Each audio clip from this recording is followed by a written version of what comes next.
My name's Hayley Lockerbie. I'm a network librarian for Live Life Aberdeenshire Libraries. Breathe is from a genre of books that is increasingly referred to as Cli-Fi. So sounds a bit like sci-fi, but instead of science fiction, it's climate fiction. So these are books that pretty much focus on climate change and global warming. They're not necessarily dystopian, but they're often set in a world that is either our world or very similar to our world, and often in the kind of future, some futures closer than others.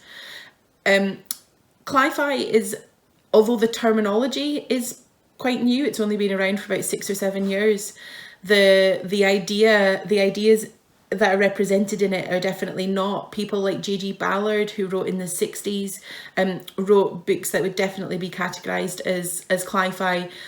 Margaret Atwood, famous for The Handmaid's Tale, she wrote a trilogy referred to as the Mad Adam trilogy that's definitely focused on climate issues. Ian McEwan wrote Solar, again definitely would be part of this genre, and many other authors have followed suit, and it's becoming increasingly popular, especially with young adults.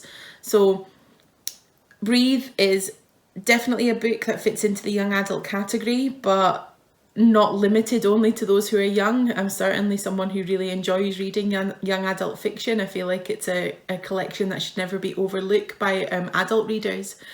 And Breathe is set in the future, and essentially it's a world where oxygen levels are so low because there are no trees. There's been an apocalyptic event that means there are no trees left on the planet, and there's the sort of the commodity of the time is oxygen, and we, for various reasons, now have two classes of people in the world. We have the premiums and the auxiliaries, and the premiums are the people who can afford oxygen, can sort of afford oxygen in tanks and things, or people who live in the pod.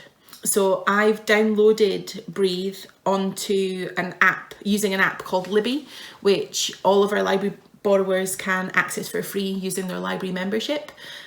If you want any information on how to do that, we'll probably pop a wee link underneath this video, or get in touch with the library service in whichever way you choose, sort of on social media, through our website, or give us a phone, and we can talk you through how you can do this yourself at home. And you don't need an iPad, you can do it on your computer as well, or on your phone, or any other tablet, of course.